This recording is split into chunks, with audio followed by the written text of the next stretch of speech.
Sir, please. Sir, thank you, sir. Thank you for your nice introduction. Persons, please mute your video and audio. If you have any clarifications or questions, you can unmute yourself and ask the questions. The question sessions will be available in the after the talk is over. Already you have submitted some of the questions. I read out to the name and questions. He will answer for your questions. So thank you. Please mute your video and audio.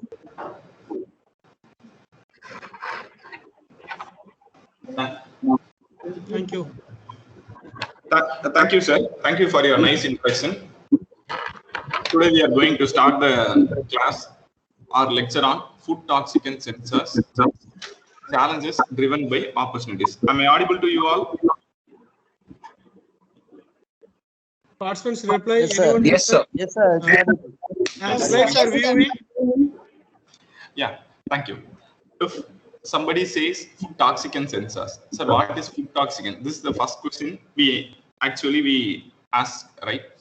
There is two kinds of things are there. One is called adulteration. We know what is adulteration. Adulteration is nothing but in order to gain monetary benefits or currency benefits. For this, people would add compound which are unsuitable for edible nature. They are not edible in nature, but people used to add this thing into our food so that the quality of the food may be improved, but the health who are consuming that food will be deteriorate exponentially. So this kind of things are called adulterants. So it is a different topic. Adulteration is a totally different topic. Today we are going to see only food toxicants. If I say food toxicants, what is food toxicants? You have a food in your home, right? During the cooking process or storage process, some kind of chemicals will be produced in that food, right? Say for example, we are eating at least millions of years now. We had before 100 years, our cooking pattern was totally different. Now, in recent past, within 120 years or hundreds of years, the cooking methodology has been changed. Because of this, the toxic chemicals are being produced in the food itself. When we consume this kind of foods, what happens to our body? That's what we are going to see throughout the lecture, and how to detect those toxic chemicals which are produced in food during cooking process or storage process or during handling process, right? When I see, we all know, right? When we see this deep fried items or potato chips or pizza, we want to eat it, right? This is how we have been trained. Why I am putting all this 4 images means, when these foods are not properly cooked in the sense they are overcooked, right? What happens? Some kind of toxic chemicals will be produced. What kind of toxic chemicals we will be seeing in the next slide. Before getting into the food toxicants, just I want to give you a overall view about natural toxins.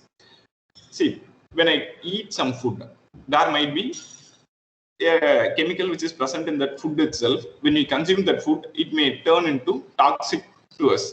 There are some natural toxins. I'm just showing few examples out of it, right? There is something called aquatic biotoxins. Sir, what is aquatic biotoxins? This aquatic biotoxins is usually found in sea algae. Sea algae means it is a kind of a microorganism that's present in sea. There are fishes and crab which used to consume this kind of algae. When they consume this kind of algae, the toxicity of the algae doesn't affect the crabs or fishes. When we consume this fish into our daily meal, what happens means this algae toxic enters our body, and it do a number of other they will increase the blood pressure and will feel giddiness and vomiting, and other things will be facing. There are, just I'm showing very few examples. Acadaic acid. This acadaic acid has very good. In 1960s, it killed about 40 people in Japan because of this algae toxicity, and people have been started working to sense in the sense how to find out this acadaic acid in fish and other things. People have developed some methodology, and azaspiric acid and sacitoxin and domoic acid and azotoxin are some of the other chemicals which are found in this algae toxin. The most important about these aquatoxins are they directly go and binds to our body enzymes and they inactivate the enzymes. Because of this, we feel a number of other things. Next comes the cyanogenic glycosides. So where does this cyanogenic glycosides? Cyanogenic glycosides is nothing but, if I say glycosides, it is nothing but it is a glucose molecules joined together, right? Among glucose, you take one molecule of glucose and join with other molecule of glucose, and you get glucosidic linkages will get. It's very simple. In any this cyanogenic means this glycosidic molecules will contain a cyano group somewhere in the sense it may be containing in any of the functional moieties. There will be one cyano group will present in this glycoside molecules. What happens when you consume this glycosidic molecules? They will release cyanide to our body. Once cyanide has been released inside our body means we could not able to handle it. And sorry for the interruptions, Dr. Kiribabu, your slide is not moving. If you are having the explanation for the first slide, it's okay. Or otherwise, else you can move the slides. Okay. Sir, this slide is not moving. Yeah. I just came to the second slide, sir. Is it visible now? No. First slides only. So now? No, sir. You can share from the from the screen, desktop screen, and also the full screen mode. Just a minute, sir. I'll do it. Okay.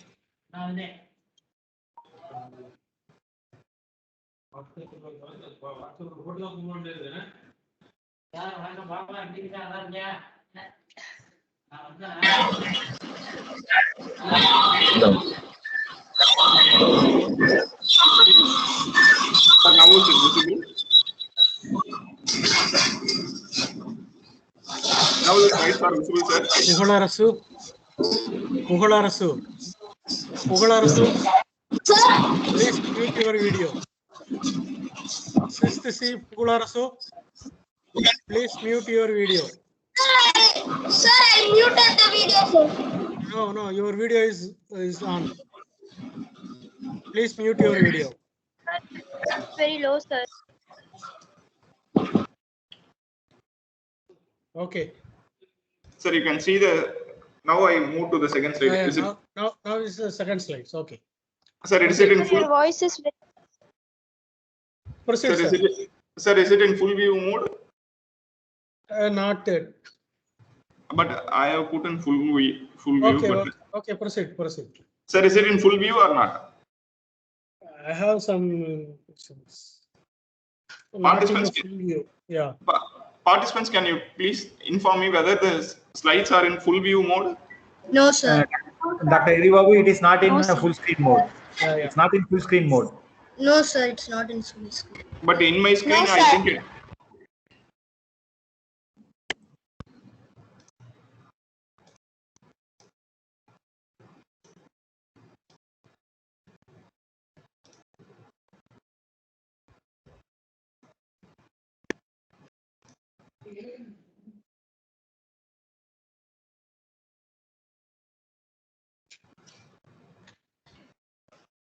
Now it's full mode.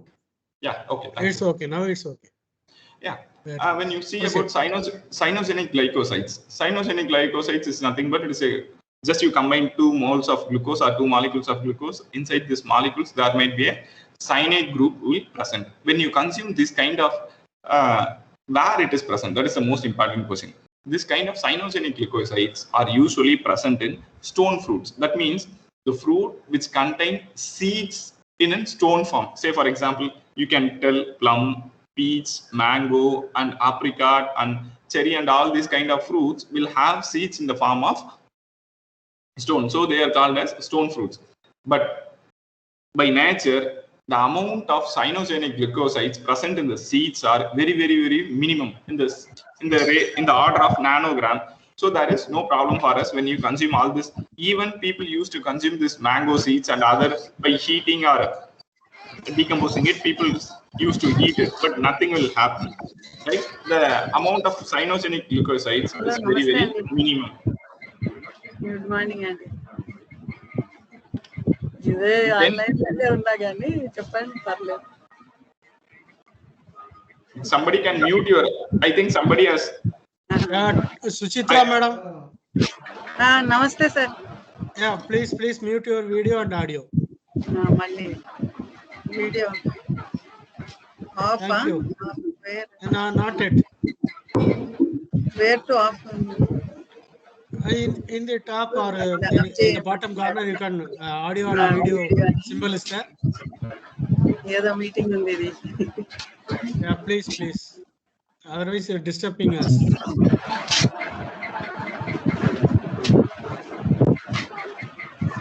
Hello.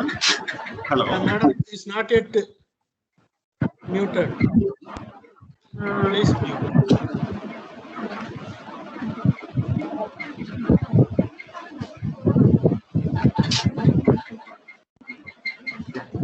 There are some kind of other molecules which is termed as furocoumarins. Furocoumarins is a kind of molecules.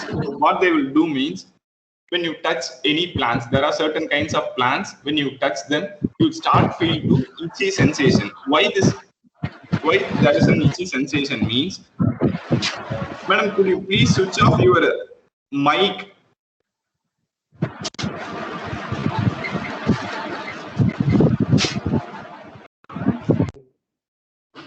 Yeah, thank you, ma'am. Then you see, there are some kind of molecules, it is called furocoumarins. These are also termed as natural toxins. What they will do, when we touch this kind of plants, what happens means we start to feel itchy, right? People, parents or grandparents used to say, be careful while you are playing, please don't touch these plants, or else you will start feeling itchy. Why this happens means, there is a toxic chemicals which is present in the leaves or stems or somewhere in fruits, sometimes even in flowers also, this kind of toxic chemicals will be present. What they will do, I just give here 3 examples, right? It is not a collective example, it is only a 3 representative example. What they will do means, sorrelin or bergaptin or methoxysaline, this kind of compounds, they are capable of interacting with our DNA and they start to polymerize. Once they interact with our DNA, inside the DNA, we know there is something called bases, right? Usually the DNA is made up of ATCG. These are called nucleobases. With this nucleobases, this sorrelin or bergaptin or methoxysaline will directly interact with the bases and starts to form a compound called polymer type of compound they will form. Because of this, we tend to have a itchy feeling. But the reaction is highly vigorous. The itch feel or inflammation is highly vigorous in presence of UV light. That is, in presence of sun, we tend to have highly itchy or inflammation is highly more. And there is something called the mushrooms. If you take mushroom, we'll be having mushroom in our food, right? This mushroom, I think only few variety in the sense, less than 10 to 8 varieties we are edible. Other than, there are thousands of varieties of mushrooms are there which are non-edible and they are highly toxic. How they are toxic means, if you take any mushroom, the basic component of the toxic chemical would be muscarine or muscosimal or ibotenic acid. These are the 3 chemicals which is present along the fungi. That is, mushrooms is nothing but a fungi species. Along the fungi species, and they are capable to kill us within 6 hours. So we should be very careful while eating these mushrooms. There are only very few certain mushrooms are available for edible thing. Then something called lecithins. Lecithins means I'm showing here a kidney red beans, right? In our home daily we are eating kidney red beans and chickpeas itself, white chickpeas or black chickpeas, whatever you see, we are using it. We are taking it in daily, routinely we are having it. The problem with this chickpeas or your kidney red beans and other kind of beans means they contain a toxic compound called lecithins. Lecithins are a macrocyclic compound which tend to decrease the absorption of nutrients. So what our forefathers or what our mother or grandmother used to do means, while preparing this kidney red beans or our chickpeas, they will be soaking this kidney red beans and our chickpeas in water at least for 6 hours. What happens during this 6-hour process? It is a process called fermentation. During this process, the enzymes present in the chickpeas or kidney red beans will destroy this lecithins. So before cooking, what we have to do means we have to take this chickpeas or kidney red beans and we have to soak it in water. Then we have to use it for cooking purposes. That is the correct way to use or to cook this lecithins. Or else what happens means there might be lecithins will be present in this beans or chickpeas. What they will go inside our stomach and they will reduce the nutrition absorption capacity of our intestine. Point number 1. Point number 2, sometimes even they induce vomiting sensations. Okay. With this, we conclude about natural toxins, right? Is the slide is visible to everyone? Participants? Yes, sir. Yeah. Yes, sir. Yes, sir. Yeah, thank you. We have some 4 variety of food items. No, sir. One is Yes, called sir. dosa. Yeah, thank you. One is dosa, and the other one is chapati, and the third one is your paratha, and the fourth one is our grilled chicken, right? And the fifth one is our coffee beans. The problem with all the almost 5 food items, representative food items, I'm not going deep into this, right?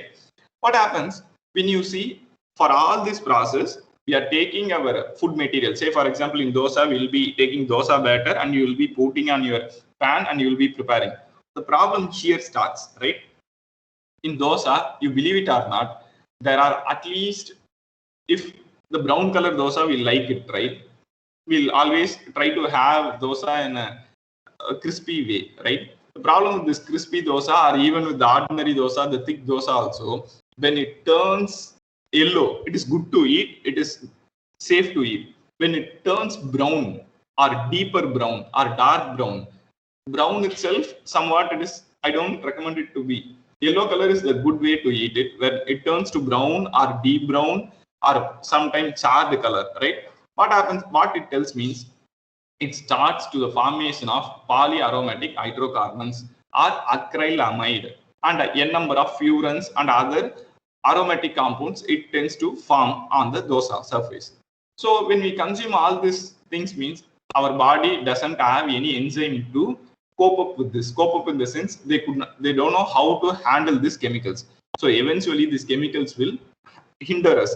Same way in chapati, you can see there are dark patches, right? These dark patches are highly dangerous and they contain organic compounds which are highly lethal in the sense they are capable of destroying ourselves. So we should be very careful while eating dosa or chapati. This kind of black spots or black darks should not be there. Why? Because this, I will tell why this black color is coming. In the same way, parota, you can see here, there is a black dots and black charred thing is everywhere, right? These things are not good for consumption because this clearly tells us that there is some formation of polyaromatic hydrocarbons and other compounds are there, right? When you come here, you can see grilled, what you call, it is a chicken, right? In grilled chicken, there is dark color. People used to like this because it gives tasteness and other flavor and fragrance comes out of this and people try to like it. But the problem with this is they consume, once again, they have high polyaromatic compounds and small molecules which are highly dangerous to our human body, right? Then other thing I want to say is in 2001, a group of Israeli scientists started a beautiful research. What they told us, what their conclusion says is, I'll tell in very briefly. In Israeli scientists in 2001, they found out a simple thing. They took a simple ingredient, right? They want to know how the interaction between our oil and iron containing foods. Iron containing the food means you can say meat, chicken, or what you call chicken, mutton, or whatever you eat, take. When they cook in this, in this olive oil, வந்து in this oil, ஏமையா சாப்பிடு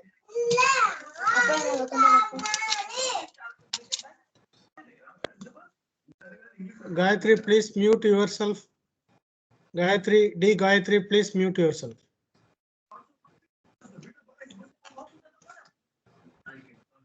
when you see, when you take an oil and when you fry your meat, what happens means the interaction between your meat and oil tends to form something called mega trans fat or mega trans compound. This mega trans fat compounds are highly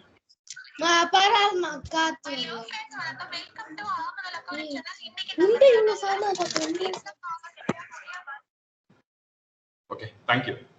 When you take all this, you take a meat and when you fry it with oil or some other thing, what happens? They want to study, right? Once they start to fry the meat, it fried, right?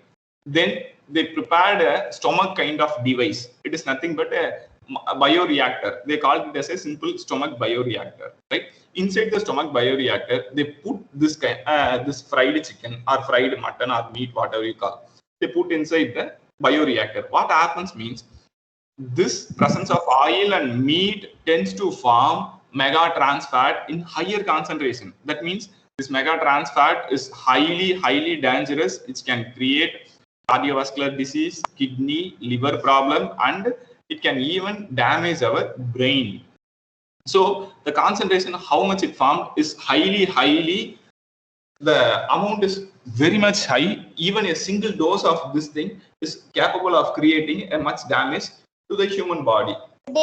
So the second thing what the other group of scientists did was they want to test this theory with different kind of oil. So what they took was olive oil and soybean oil. Why two different kinds of oil means in olive oil we have oleic acid. In soybean oil we have linoleic acid. The difference between these two oils is oleic acid and linoleic acid, right? Nothing else. So what happens when they start to cook with the olive oil, the formation of mega trans fat was very minimum or very low. When they cook with soybean oil, they tend to form. They found out that the mega trans fat formation was higher, right? So this is the second group research. The third group researchers came in. What they found was more interesting fact is that they took olive oil and they took soybean oil, right? In this case, they took only olive oil alone and they cooked meat, right? Simply they cooked and they found out that mega trans form was very minimum in first case. Then they added vitamin C. Vitamin C is nothing but antioxidant. Antioxidant means it will take up all the free radicals from our body. Like that, they added to the food while cooking. What happens means while they're adding low amount of vitamin C, the formation of mega trans fat was very high. This is the first observation they did. In case of other thing, they added higher amount of vitamin C. What happens means when they add higher amount of vitamin C, the formation of mega trans fat was very minimum. Then they concluded the statement like this: when we are cooking, the oil should contain proper antioxidants in it, so that the formation of what you call this mega trans fat may be reduced to a minimum extent or maximum extent depending on the cooking conditions. From this study, it is very clear that when you take oil and when you go for deep frying or baking or whatever, when you do with oil, this oil is capable of producing free radicals. These free radicals are highly disastrous to us. So we have to minimize our deep fried products from our meal. We should be minimize it. We should cut it off as we can. Okay, sir, how does this? You told acrylamide forms in our food. I told in the first slide that acrylamide forms in dosa and chapati or parota or baked chicken or this what you grilled chicken or whatever you call in coffee also. How do they form, sir? Right? When I say acrylamide is formed, how do they form? First, we have to ask question, right? How they forms is very simple. our food is made up of, usually this dosa batter is made up of carbohydrates. During this dosa, we'll be adding some lentils while preparing the batter. So from this lentils, we'll be having an amino acid. This amino acid is called asparagine. So this asparagine will be present in our batter, and glucose also will be present in our batter, right? Our batter is made up of nothing but rice and lentils. From lentils, we'll be having amino acid called asparagine, and from our rice, we'll be having this glucose, right? So what happens when this asparagine and glucose, when you will be taking the batter and you will be putting on the pan, right? The pan temperature would be around 180 or 170 degree, or from somewhere between 150 to 180 degree. So when they put it on the pan, means when the batter touches the pan, it starts undergoes a number of reactions. At least thousands of reactions will take place simultaneously. This asparagine will interact with glucose and it will form a number of products, and finally a stable product will be formed. That product is called acrylamide. I'm not getting into the detail how it is going. There is a square box. This is called acrylamide. This is called acrylamide. Why this acrylamide? How we, sir, I don't have any chemical equipments in my home to know when this acrylamide is forming. You don't need any chemical instruments or chemical analysis to know it. Just see the color of your food.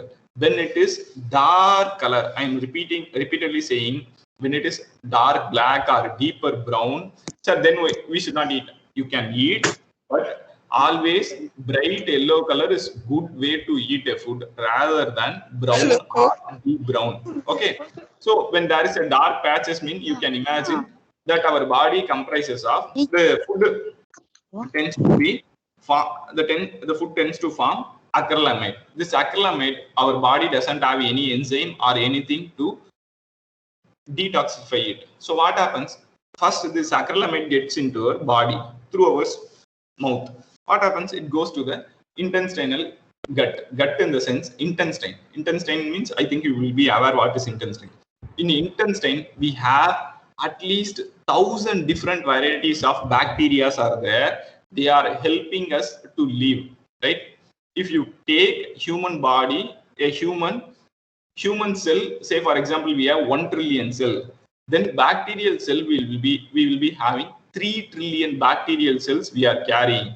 This bacteria alone will make us to live better way. This bacteria will be present in our gut. Once this chemical goes there, they will destroy the what you call this bacteria. So bacteria will tend to die. Eventually what happens? Our stomach problems start to happen. Point number 1. Point number 2, this acrylamide goes and binds with our hemoglobin.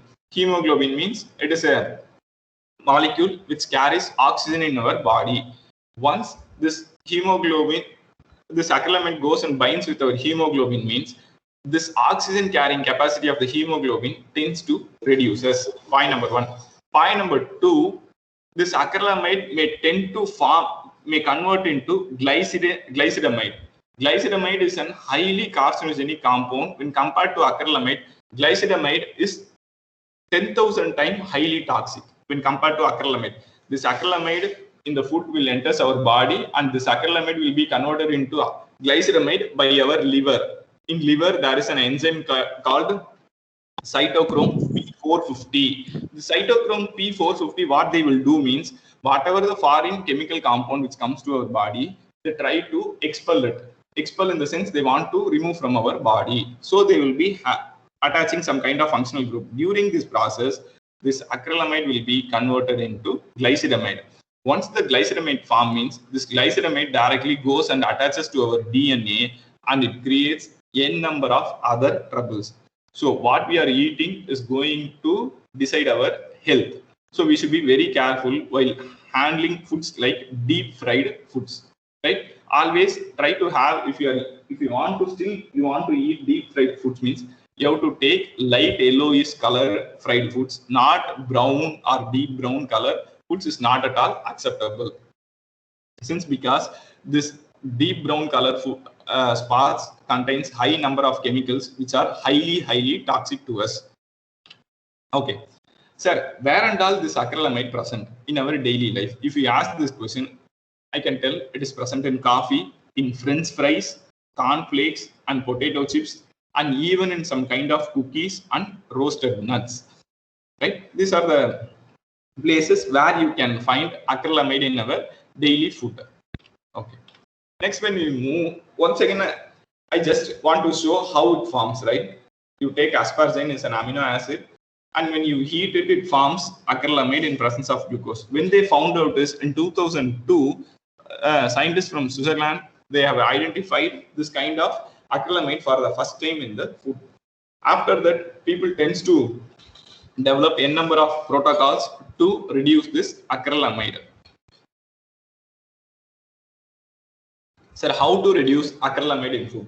If I want to reduce acrylamide in food, then I want to reduce the amount of asparagine. Asparagine is an amino acid which is usually present in potato. Why potato fries or potato chips contains this acrylamide means all the potato will carry asparagine. Potato will be cultivated in different parts of the country or different parts of the world. Different parts of the world will have different soil condition. Based on the soil condition, the amount of asparagine present in potato will differ. So eventually all the potato will be carrying asparagine, but there won't be no potato without asparagine. So what people thought was they developed two strategies to avoid this. One is there is something called genetically modified crops, so that they will edit the gene of the potato not to produce asparagine. This is point number one. Point number two, during the preparation of your potato chips or cookies or some other products, they will add an enzyme. That enzyme is nothing but yeast. Yeast is daily this our bread makers will be using this yeast, right, for the fermentation process, for the fermentation step. The same way they will be here, they will use an enzyme called amidase enzyme. This amidase enzyme will take up all the acrylamide in the food, right? That's what biscuit companies in 2017 or 2018, European Food Union has passed a legislation to use appropriate enzyme to reduce the content of acrylamide in the food, right? Problem here with acrylamide also is carcinogenic, and glycidamide, which is formed by our body, is highly toxic compared to acrylamide. So you see, even during the preparation of a bread also, if you take bread, the crust of the bread or the periphery of your bread loaf will be dark brown in color, right? People tend to eat it. Even this dark brown in color tend to have acrylamide onto it. If possible, try to minimize your eating or try to keep low as much as you can. Okay, sir, so till now we have been seeing where acrylamide is there, how to use it. Sir, what is how it is being formed and how we can reduce it. Okay, sir, acrylamide is there, sir. How do we know and how we can prove it? You take your food, right? We have to do a number of analysis are there to find out whether acrylamide is there or not, right? People have developed a number of strategies, something which is based on high cost equipment like chromatography techniques, which are highly costly, whereas there is something called electrochemical sensors. These electrochemical sensors are cost effective. Sir, what is electrochemical sensor, sir? I don't know. It's very simple. In your home, your grandparents may be using a monitor, a device for monitoring their glucose level, right? I think most probably all the grandparents, some of the grandparents may be using a device to monitor their glucose, right? It is called glucose meter or glucometer, something they will be calling. There will be a strips and they will be placing a drop of the blood onto it. Thereby, they will measure what is the amount of glucose, right? That device works on the basic principle of electrochemical sensor. It is an electrochemical sensor. You see, it is handled. You can carry wherever you need and you can do the test. It is very cost effective. So in the same way, people have developed a number of sensors to know what is the amount of acrylamide present in food or something else, right? So this is the simplest way where we can start with. So how they will detect this kind of acrylamide or whatever it is present in the food? It's very simple. You take, first I told in our body, this acrylamide goes and binds with hemoglobin, right? Same way, people will take hemoglobin and they will add up the solution what we gave extracted from the food. If acrylamide is there, this acrylamide will goes and binds with hemoglobin. So where it attaches? That is the first question. In hemoglobin is a protein. Protein means protein is made up of amino acids, right? These amino acids, say for example, some hundreds of amino acids or thousands of amino acids are put together, are joined together, are linked together to form protein. So protein is nothing but it is made up of amino acids. Amino acids, if you link or if you join amino acids by a chemical bond, then the whole structure will be called as protein. In this protein, there is an N-terminal valine or cysteine, this kind of amino acids will be there. This acrylamide goes and binds with these amino acids, right? This is a basic chemical reaction, how it interacts. Similarly, what we do means we take a hemoglobin and we'll add to it and we'll see how it is working, right? So when you add this acrylamide to this hemoglobin, a adduct will form. Without addition, hemoglobin will be free. After this acrylamide addition, both are different. They are not same. How do we know? So in electrochemistry, hemoglobin is made up of iron. I said hemoglobin is a protein. Inside this protein, there is a metal will be present. That metal is called metal ion. We'll tell. It is called iron. The oxidation state of iron is 2+ and 3+. There will be iron will present in the center. This iron will present in different oxidation state. Electrochemically, we can identify the oxidation states. When this acrylamide interacts and forms an adduct or forms with an hemoglobin, then there might be a change in oxidation states of the iron. By using this, we can detect acrylamide. This is the simplest way people used to do. This is the one thing. The other thing is the other strategy. I can tell it is an other strategy. You take a gold electrode and there is a chemical called aniline. It will be polymerized. Polymerized is a chemical step where polymerization is nothing but repetition of the same chemical unit. If say for example, you have carbon, you put thousands of carbon or lakhs of carbon which are joined together, then it is called polymerization. Similarly, they will do, and they will fabricate hemoglobin on the surface of this gold electrode by using some CNT, carbon nanotubes. These are different kinds of things. They will be put on the electrode surface and hemoglobin will be joined and will be detecting. Similarly, what we have done. Before 2 months, we have published a paper on for sensing acrylamide from potato chips. Just by using a simple methodology, there is a dye. It is a dyes are the chemical compounds which are used to color our dresses, right? So we took a similar kind of dye and we have polymerized on the electrode surface and used this strategy to detect acrylamide from potato chips. Even the potato chips which has been sold in the market, we bought it and we crushed and we extracted and we found out the amount of acrylamide present in the chips. Okay. Then apart from this acrylamide, there is another molecule which is present in our food. It is furfural. Furfural is nothing but it's once again a chemical compound which are highly toxic, which can produce cancer. That is the most important thing. So people, what they did was, for detecting is, there is something called molecular imprinted polymer based electrochemical sensor. Sir, what is this, sir? We don't know. It's very simple.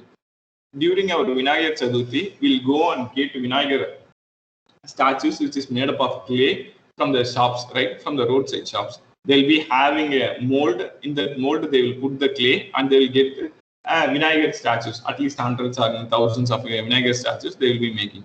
Similarly, what we will do means molecular imprinted means, like our Vinayagar statue, we used to take a chemical compound and we'll put our furfural first. So what happens when I put furfural, the mold is ready and we'll remove the furfural from it. So just like our mold of Vinayagar Chaturthi, this mold are ready. Whenever there is an furfural molecule comes, they goes and attaches to the mold. Once it attaches, there might be a change in electrochemical signal. If I say change in electrochemical signal means the changes may be in potential or in current. Based on this, we used to tell that there is this molecule is present in our food. It's very simple and straightforward technique that we are using. Right? The next thing that I want to tell is biogenic amines. Sir, what is biogenic amines? In the first case, during cooking, acrylamide and furfural, just as two examples we saw. Biogenic amines are nothing but diamine molecules. They are present in, you don't need to cook it before while storing. If you are not properly storing your food means, this compounds will start to form. No need of cooking. You buy a meat or fish or some other fruits from your shop. If you are not storing it properly means, this fruits itself starts to decompose either by self means automatically due to change in temperature or change in humidity, or by microbial contamination. If there is a microbial contaminations, once again they will form biogenic amines. Once this biogenic amine starts to increase our food means, it becomes highly toxic to us. We'll see how they are forming. Okay, just you see here, not everywhere, you just see here. Can you see the slide? Is it moved? Yeah. There is a food matrix. For an example, fish is made up of protein, right? Just we know, everybody will know. Protein is once again made up of amino acids. That's what I said, right? If this is a protein, okay, then there is a microbial contamination. If whatever the space we live surrounding us, there are thousands of microorganisms are there, even virus, bacteria, and everything will be around us in the atmosphere. So once they find a suitable place, they tend to come and accumulate and they starts to grow. During this process, these proteins will be converted into their free amino acids. Sir, how do they do it? Each bacteria or microorganism have two types of enzyme, proteases and endopeptidases. I'll tell what is proteases. If I say proteases means enzymes which are capable of breaking down that protein into individual amino acids. It is called proteases. And endopeptidases means this kind of enzyme will go and attack the protein in mid of the protein. Say for example, proteases will break bigger protein into smaller fragments, whereas this endopeptidase will goes and will deliberately cut all those things into amino acids. Okay, sir, you have converted all the thing into amino acid. Even then, this bacteria will contain other kind of enzymes which are called decarboxylases. You can see in the dotted box once again here. Right? This is termed as your decarboxylases enzyme. I think you can see here. This is the decarboxylase enzyme which will decarboxylate. If I say amino acid means amino acid contain two functional groups, amino group and carboxylic acid group. Decarboxylase enzyme will take up this carboxylic acid group. So what happens? Only diamines will be there. This is how it starts. Okay. These are the histamine, agamantine, putrescine, spermine, spermidine, cadaverine, tyramine, and tryptamine. All these chemicals are highly hazardous. They can do a number of things in our food, right? Sir, how do they form? It's very simple.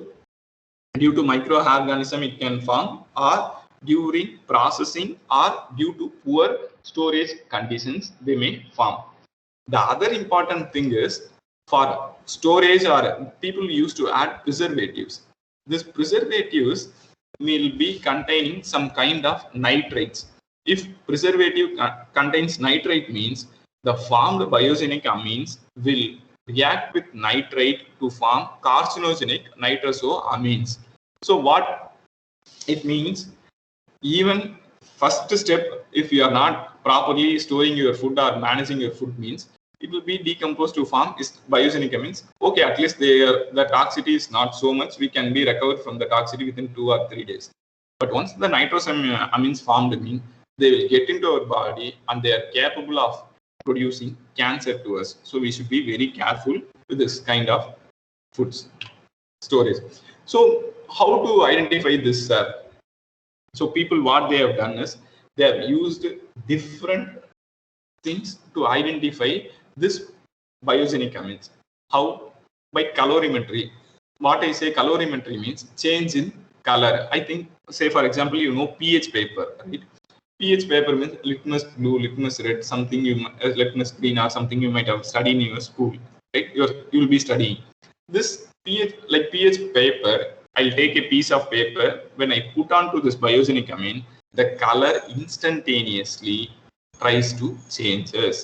Based on this color change, we can understand or we can know the amount of spermine or biogenic amine present in our system. It's one of the very simplest thing. Then there is another process that what we used to do is enzymatic thing. Sir, what is enzyme, sir? Once again, enzymes is nothing but they are termed as proteins. These proteins will do specific function. What are the specific function means? Key and lock. If you are in your home, you may have a door. In the door, there will be a lock. You cannot use all the key to open the door, right?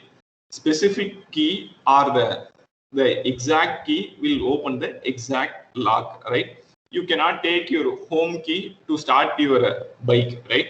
So every lock has every key, specific key. In the similar pattern, if we want to oxidize or if you want to study biogenic amines, there are specific enzymes for it. This enzymes is called biogenic amine enzymes or diamine oxidase, amine oxidases. In general, they will be termed as amine oxidase. Whenever I say ASE, you can see peptidase, endopeptidase, or carboxylase. Whenever a word is ending with ASE, means it is an enzyme, diamine oxidase. In our case, we'll be studying putrescine and cadaverine. If you see the structure of putrescine and cadaverine, I can show here. Participant, can you see? There is just 2 examples. These are the different kinds of biogenic amines. The green color circled one is putrescine and cadaverine. These are the chemical structures of it, right? Chemically, you cannot oxidize or you cannot reducing this thing is highly difficult. So people have developed some kind of, people have started using some kind of enzymes. These enzymes are called diamine enzymes, diamine oxidase enzyme. Oxidase means diamine. You can see NH2. NH2 is amine group. I have 2, so it is called diamine. These are comes under diamines. Oxidase. Oxidase means oxidizing. This amine will be oxidized into some other chemical compound. So diamine oxidizing enzyme, it is called as diamine oxidase, nothing else. So people have started using monoenzymatic method and bienzymatic method. Both the method is very simple and straightforward. I'm not getting in detail about this thing. Monoenzymatic means mono means 1, bi means 2. In monoenzymatic enzyme, we will be using only one enzyme. In case of bienzymatic enzymes, we will be using 2 enzymes. We'll see in monoenzymatic enzymes, you will be taking diamine oxidase. So this diamine oxidase will oxidize our biogenic compound, thereby we will get a current, right? In bienzymatic, first this diamine oxidase will tend to oxidize that means it will give some amount of some chemical species. The chemical species which is given out by the diamine oxidase will be oxidized once again by another enzyme. So it is called as bienzymatic sensing. It's very simple. Then there is another thing called chemiresistive. Chemiresistive means it is very simple. There will be a chemical circuit during this, in this chemical circuit, how much the current flows. Whenever this biogenic amine, say for example, you take in Europe and other countries, if you go while you are buying fish or meat, it will be it will be present in a package. In the package, there will be labels. If it is green in color, you can buy that pack. If it is red in color, you should not buy it. That means the meat has been gone bad. Why meat has been gone bad means, if meat is rotten or it is spoiled means, this meat starts to give out biogenic amines. So what people used to do means they put a label. This label contains chemicals which is specifically which can identify the biogenic amines. So if it is green in color, you can buy and you can cook and you can eat. If it is red in color, you don't need to buy it. It is already spoiled. So this kind of simplest technique people are using and they are adopting in supermarket itself. They are selling this kind of things. Then what we did in our lab, there is something called, I think you will be aware of ninhydrin. Ninhydrin is a chemical compound to identify amino acids. By using the simplest ninhydrin, we want to develop a specific sensor for biogenic amines. So what we did was, by using ninhydrin, we developed this protocol. You can see 1 to 11, we had different kinds of amino acids. No color is there, right? When you see after addition of biogenic amines, you can see there is a dark color change in 10 and 11, whereas the other terms, there is not much color change. 1 to 9, you see there is no much change. Whereas when we add biogenic amines, you see in 10 and 11, there is a bright dark color changes there. We have developed a simplest colorimetric thing for detecting biogenic amines, which is present in fish samples. Once again, it is based on enzymatic sensor where people have been studying and they have developed. Yeah, and the other study what we have developed is, it is based on ion transfer at the interface of the electrolytic solution. It's very simplest. And before 2 months, we have published this work, how to detect putrescinin cadaverin from our complex food matrices, and we have developed this kind of technique for studying it.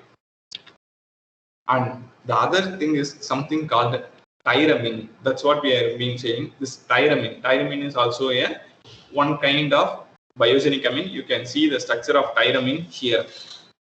You can see here. This is the structure of tyramine. This is the structure where I'm showing, right? This is the structure of tyramine. When this tyramine gets oxidized, you can see there is a chemical change. Correspondingly, there will be an increase in current we will get. Based on this strategy, people have used this tyramine from food samples. Similarly, on the side, they are using a monoenzyme based. Here, for getting tyramine, they are using an enzyme called tyrosinase. You can get this tyrosinase enzyme from your sweet potato.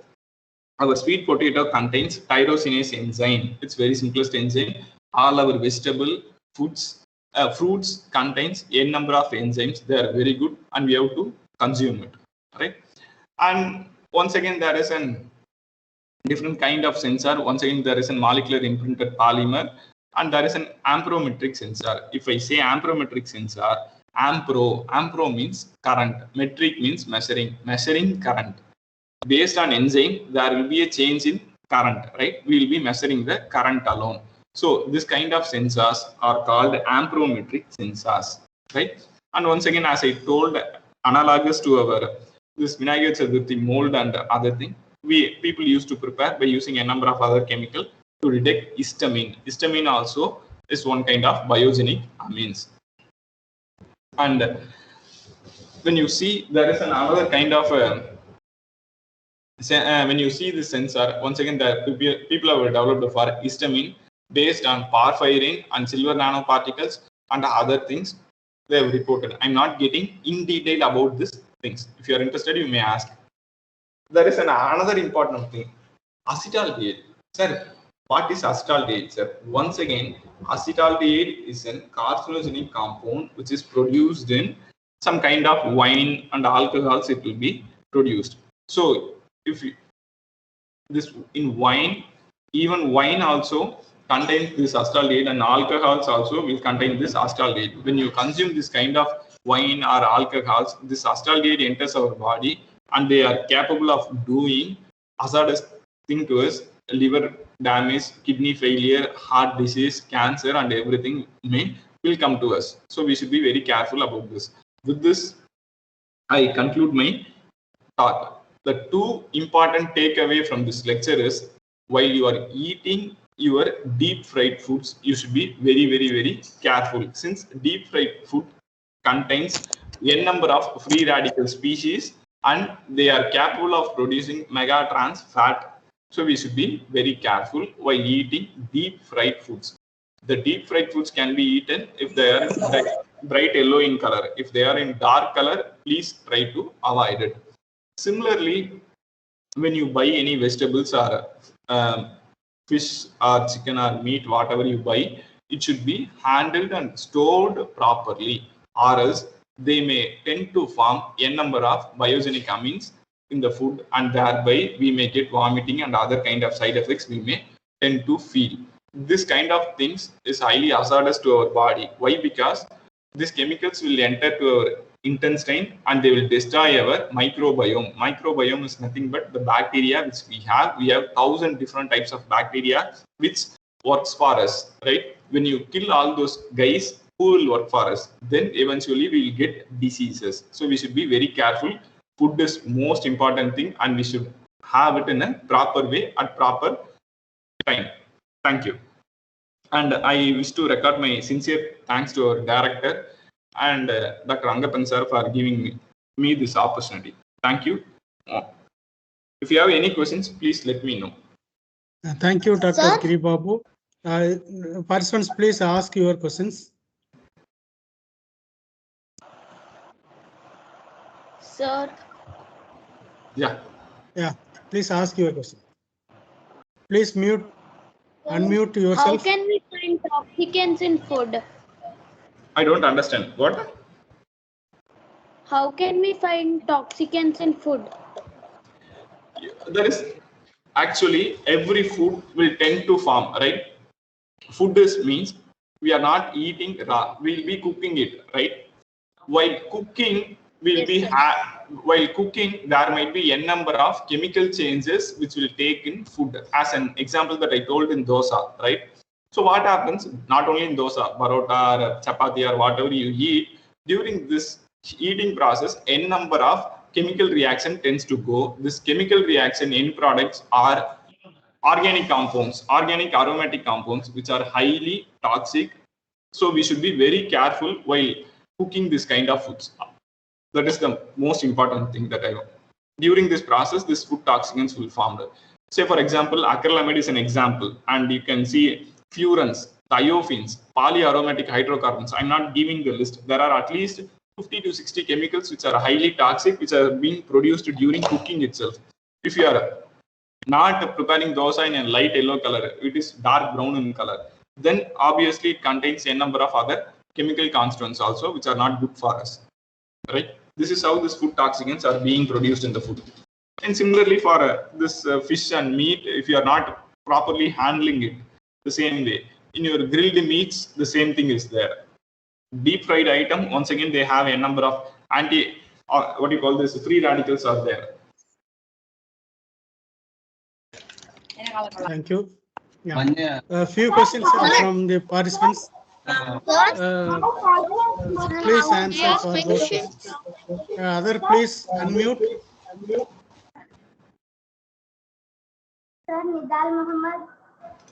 So, Dr. Niranja Sadurvedi from Mayur School, Ajmer. Is there any simple device which can be used by a less educated or lower class family person? It is very simple. You don't need any device at all. Please take care of your food. It should not be dark black color or dark brown in color. You don't need any device at all. You don't need a device to see all these things. Our eyes itself a device. You can see while cooking. If there is a dark brown or black color charred, we'll be telling it is charred. If it is charred, please don't eat it and please avoid it. It is the simplest way that you can do it. No need of any device and all. You can, by seeing your thing itself, you can identify. Thank you. Mr. S. Kashavarthan, 11th standard Kendriya Vidyalaya OCF Avadi. He is asking, Sir. what kind of sensors are used in food packaging and how do you test for toxins in food? There are different kinds of sensors actually. Most prominent sensor is calorimetry sensor in food packages. Calorimetry means if food is not spoiled, it will be in one color. If food has been spoiled means the color will change. During this spoilage, this meat or food or whatever you call, they tend to release some kind of volatile amines, right? If volatile amines is present means then the food has been spoiled. By using calorimetry techniques they are using. And you can use electrochemical techniques. Amphiometric sensor is one of the best thing to measure the toxicant present in the food. And this is what the food industries are trying to do. Apart from this, people are using HPLC. If in industries, they will be having chromatography techniques, liquid chromatography or gas chromatography are coupled things they will be using to do all this analysis. Thank you, sir. Sir, Yeah. Yeah, please. sir, you told us that the brown colored dosa is a harmful thing. So what can we do so that we can reduce the harmful effects? It's very simple. While cooking, try to reduce your flame. It's very simplest thing. Just the color itself tell when it has been cooked. Light yellow color is always good, or bright yellow. Bright yellow color, when the food is there, you can consume it. But the problem is when it turns to brown color, it's based on the cooking, right? It's very simplest step. There is no extraordinary things to do. Just by cooking, you adjust your temperature of the flame and you can do all those things. It's very simple. Okay. From Sir. Anish Kundu, Sir. 12th standard Kendriya Sir. Vidyalaya, Chandrakpur. Yeah. He is asking why zinc oxide nanoparticles are toxic to bacteria but not to human cell. What is the reason for toxicity towards bacteria? Yeah. First, I want to tell one thing. Zinc oxide, whatever the nanomaterial you take, it doesn't mean they are only toxic to your bacteria. It even kills or it will hamper our cell function, right?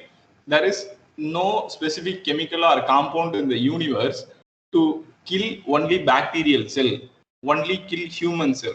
If it able to kill a bacterial cell, definitely it is capable of doing some damage to our human cell also. When you compare the damages between the bacterial cell and the human cell, might be vary, right? The other example I can tell here is instead of zinc oxide, you take any, what do you call this, antibiotics. This antibiotics, what they will do means, antibiotics, they will go and directly react with the bacterial ribosomes. Once they attack the ribosomes means the bacteria cannot produce more proteins to function and they will kill. Whereas this antibiotics cannot do with the human ribosomes. This is how antibiotics are successful, right? Whereas this zinc oxide or copper oxide or silver nanoparticle, gold nanoparticle, when they are capable of killing the bacterial cell 100% means they can kill even the human cell to 30 to 40% or 20%. They can even if at all they are not killing, they will hamper the process of the human cell. Next question. Sir, I have a question. Yeah. Sir, now we know that many bacteria are immune to antibiotics. Then is there another cure to stop this? Because there are many people who are poor and cannot get the right amount of food and the right amount of nutrition. So because of that, bacteria hits them, and antibiotics are now getting really low because of bacteria being a single cell organism. It will also evolve and be resistant to antibiotics. So what is the cure? Is there a cure for that? Yeah, the question is appreciated, is highly appreciated. The first thing is all the bacteria and all the things, whatever the microorganisms are resistant to chemicals. They tend to change, right? I told this antibiotic means if you take one antibiotic and when you are killing the bacteria means they have to pass through the cell membrane, right? First step is they have to pass through the cell membrane and they have to go to the nucleus and they have to attach with the nucleus and they have to kill, they have to enter into the RNA ribosome and they have to stop the function. What this bacteria does means bacterial resistance means they will create another enzyme to stop this antibiotic entering the cell wall itself, right? They will create another enzyme. Bacteria, fungi are capable of producing enzymes. They will produce another enzyme to stop this antibiotic. This is called as antimicrobial resistance, right? Point number 1. Point number 2, people are developing a number of other antibiotics to overcome this, right? Third thing, why antibiotic resistance is taking place, right? Be in poultry farms. Poultry farms in the same, you buy broiler chicken or fish that is homegrown or some this farms they are producing fish and chicken, right? They will be adding antibiotic to this chicken and fish to grow for the faster growth, in order to accelerate the growth. So what happens? We'll be eating these antibiotics regularly without unknowingly through this food chain. That is your broiler chicken or your fish. So when an infection comes means the bacteria is already resistant to that antibiotic. So we could not be able to treat it properly. So we should be very careful while handling this antibiotic. If there is a course for 5 days, 10 days, 3 days, we have to complete the course, or else the bacteria which is residing in us will get an antibiotic resistance. Thereby, this antibiotics may not work. Almost 80% of the chance is due to humans, not by bacteria. Due to our human activity, this antibiotic resistance is keep on increasing. The next question, sir, please. Sir, I have a question. Sir, Yeah. Nidal Muhammad have a question, sir. Yeah. Sir, Yeah. Sir, Nidal Muhammad how the fungus appear to the food automatically, sir? I don't understand. Please, can you repeat that? Sir, how the food gets spoiled and fungus automatically, sir? Okay. See, you have a food, right? We have food in our table, right? Our air or the atmosphere surrounding us contains bacteria. They want to live. They find a food source for them. Whatever the food source, they will come in contact with the food and they'll start to producing their culture or colony. They start to grow. It's very simplest process, right? You don't need anything. When there is a food, they will come and attach us to it and they'll start to grow. It's very simplest process. They don't need anything. They have to identify it. If we are hungry, we'll go and find out the food, right? The same way this bacteria and other things, if they want to grow their colony, they'll find out the place and they'll start to grow. Sir, I have a question. Sir, I have a doubt, sir. Yeah. So how to get prevented by wastage of food, sir? But what? Sir, how causes not what happens when cooked food is Please, one at a time. Sir, how to get prevented by wastage of food, sir? Wastage of food. It is a important question. That should be always. It should be managed properly. That's it. I can say. That is, you cannot devise a what you call straightforward protocol for food wastage and all.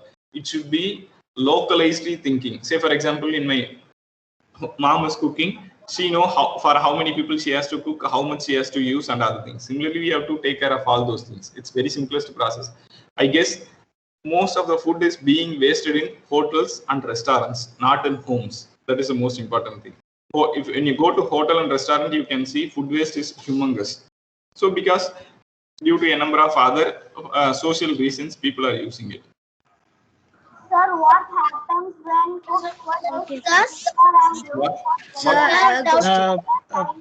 Please, one by one. Dajveer Thampi is from 10th A, KV Anna Nagar. Hello. Yes, sir. Yes, sir. Is what is the most dangerous food toxicant? There is not a single, you cannot name a single dangerous food toxicant.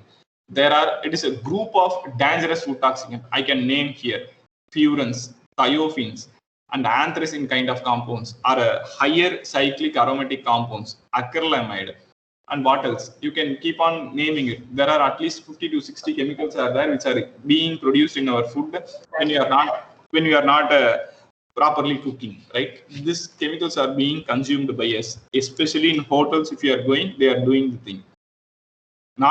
There is not a single one. It's a group of chemicals. It starts from acrylamide to furans, thiophenes, and polymer compounds, and SARS and carbon SARS, and everything is there. It is not a single one. So Mani Thuresamy is asking how common salt plays a role in removing the toxins on veg and non-veg items. Yeah, others please mute. One by one, you can ask your questions. So, yeah, I have a question. Please mute yourself. Okay.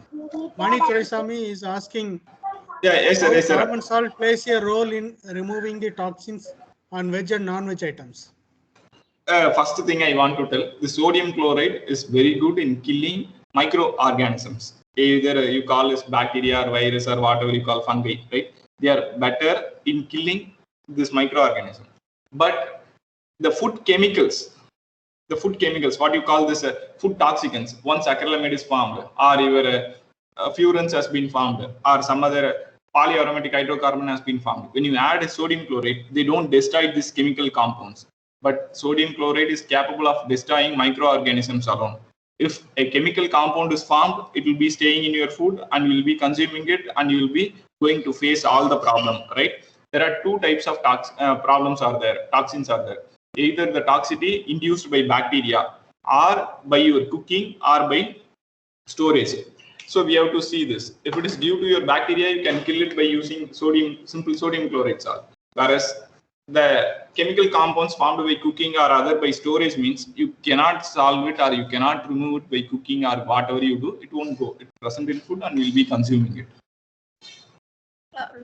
So can Thank I? you, sir. Sir, I have a Can I go what next? happens when cooked food is Yeah. used for second or third time, sir? Yeah. Sir, what happens when cooked food is reheated and used for second or third time, sir? See, when you cook your food, reheating is not at all allowed. Please understand it. Don't see. Cooking is a process. It gives flavors and aroma, right? For the first time you heat it, second time you heat it means the aroma flavor which is being formed by some compounds will tend to continuously changes. This continuous changes will give once again carcinogenic kind of compounds, and we should be very careful. So I think usually people don't recommend for reheating the food and using it, since the chemical. How much days fish or meat can be stored properly, sir? What? For how much days fish and meat can be stored properly, sir? See, fish and meat can be stored as long as the temperature. See, I want to tell one thing here. If you are dealing with this fish, chicken, mutton, or whatever you call this non-vegetarian item, you can store as long as your temperature is below 0 degrees Celsius. You can store, because below 0 degrees Celsius, this microorganism cannot work. So what happens? Below 0 degree, you can store it for 2 months or 3 months, and people are still using it, right? It should be stored below 0 degree. That is the most important thing, and you should not change the temperature. Once it is 0 degree, it should be in 0 degree, and you have to take it and you have to cook and eat it. It doesn't mean 0 degree to 10 degree, then 0 degree. That will lead to microbial contamination. So can I ask? Sir, What is meant by biosensors? I have one question, sir. Food toxicant is How are harmful different for us. bacteria inside our body helping our body in different ways? And how many different types of bacteria are there in our body?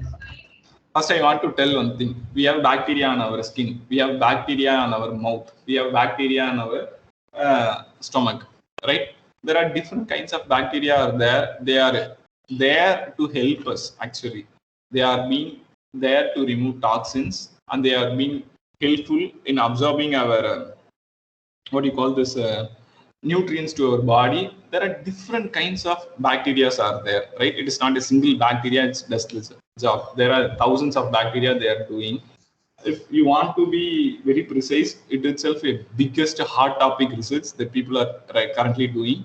Even the understanding of this microbiome is very, very poor, and people are investing billions of dollars on it. And we are not, I'm not sure about India. In other foreign countries, in Western countries especially, they are having more focus on this kind of studies. That is called gut microbiome interactions. Yeah. Okay, sir, thanks. So, which food toxicant is not harmful for us? Toxicant, if I say toxicant, it is highly harmful. That's it. There is no single toxicant which is which is what you call, which is friendly. Toxicant, why the name is given is they are toxic, so they are given. That's it. There is no friendly toxicant. Every toxicant means highly hazardous only. Excuse me, sir. Okay, sir. Yeah. Excuse me, sir. Sir, Yeah. how poisonous mushrooms are grown? How? What will happen when we eat this food, sir? What happens when you eat fungus food? It definitely will have other kind of problem.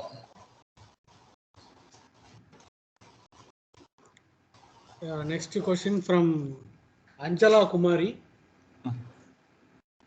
What are the all types of food sensors used in food industry? What are the types of food sensors used in food industry? Electrochemical sensors and colorimetric sensor. Usually the sensors will be used for quality monitoring or quality measurement. In addition to the sensors, they will be doing analysis based on chromatography techniques that I told already. They will be using liquid chromatography and gas chromatography for their measurements.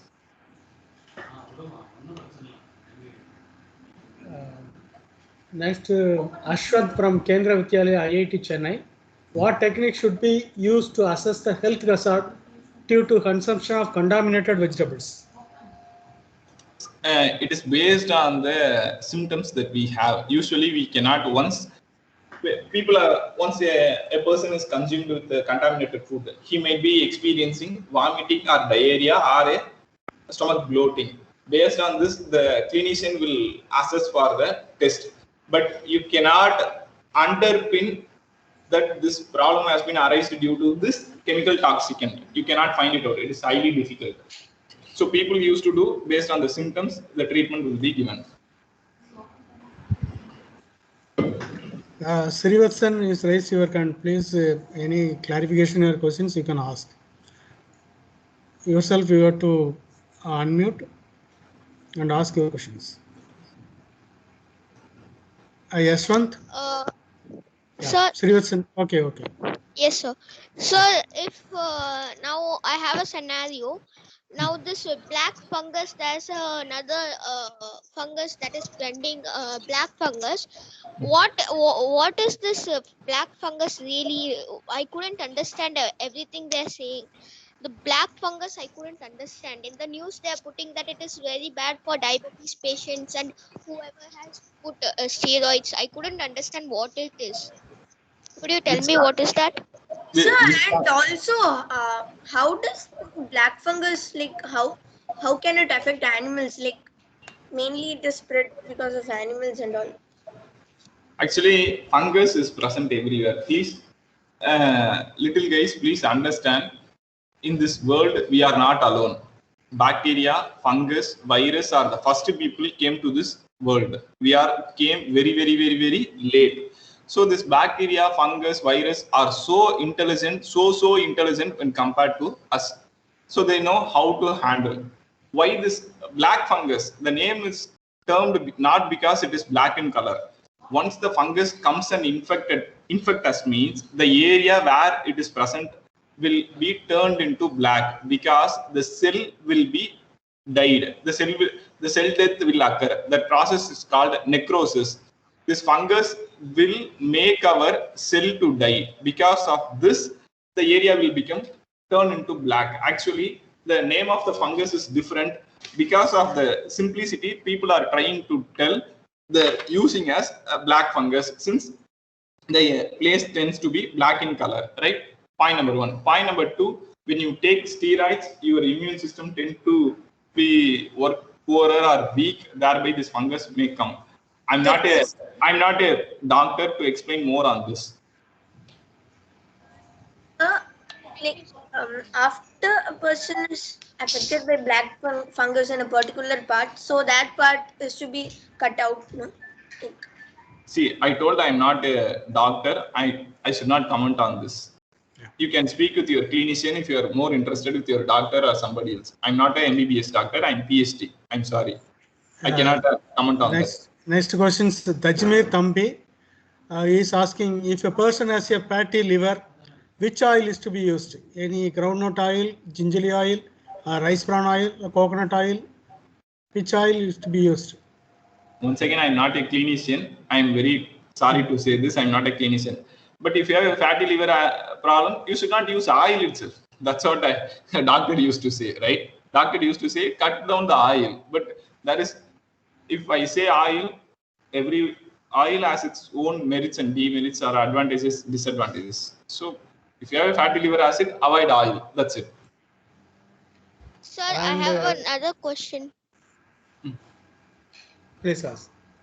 Sir, why is junk food so tasty even though healthy foods are tasty? Healthy foods are also tasty, but why is junk food like addicted? We get addicted to it. See, that is totally, I have to give a different lecture onto it, right? There are two things: sugar, salt, fat, right? This junk food will contain high amount of salt or sugar or fat. These are the 3 key ingredients to push us to eat this junk food.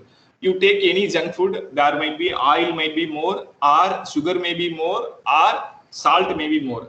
Say for example, chips. It is more of salty. Am I right? And you take any this what do you call this? The sweet-based item, bakery items. They are highly loaded sugar and fat, right? You take any this what do you call this? Bhaji, bonda, or whatever you call this Western items, like your what do you call this? Potato chips and French fries and everything. They are being soaked with oil. So we are naturally bound to it. Actually, there is 3 things: sugar, high salt, high fat is not at all good for our health, but our tongue tends to attach us to it. That's it.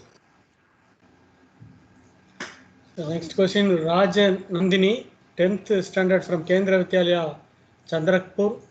What kind of sensors are used in food packaging to track the quality of packaged food? It is our calorimetric sensor they are using to track the food quality. Calorimetric sensor, it is just like labels they will be using.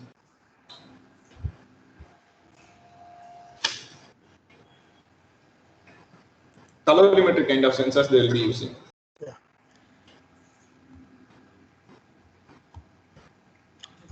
And Yashwant, raise your hand, please. Yourself unmute and ask questions. Sir, if how do back fungus injure? See, I'm not a clinician. I'm not an MBBS doctor to comment on this. It's very simple. Sorry. Nidal Muhammad. Already asked, sir. Okay. Nikita Shri and Vikash Gupta. Sir, Yeah, you can raise your hands, please. Any clarifications or questions? what is white fungus, sir? Guys, please don't raise this kind of question to me. I'm not a clinician, MBBS completed. I'm just a simple PhD in chemistry. That's it, right? I don't have any clinical background to answer all these questions. Fungus will attack everyone who has poor immune system. They will come and attack us. It's very simple. It doesn't mean whatever the infection you have, whatever you don't have. when we are immune suppressed, when our immune, what do you call this? When we are weak, in simple terms, will we get affected? That's it. Okay, sir. We are now ending the session. Before ending, kindly subscribe our CSR Secretary YouTube channel, and Dr. S. Angappan is another YouTube channels there. You can view these YouTube channels. Very last year live webinar, teachers program, and everything is there. You can go the Dr. S. Angappan and CSR Secretary. Both YouTube channels you have to subscribe. Then more and more event are with mass participants will be available.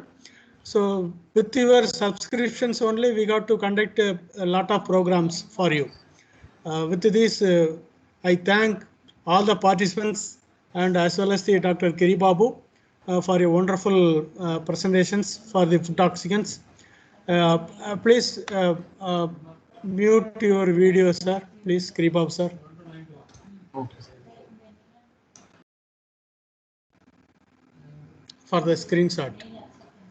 Okay, sir. I'll open, sir.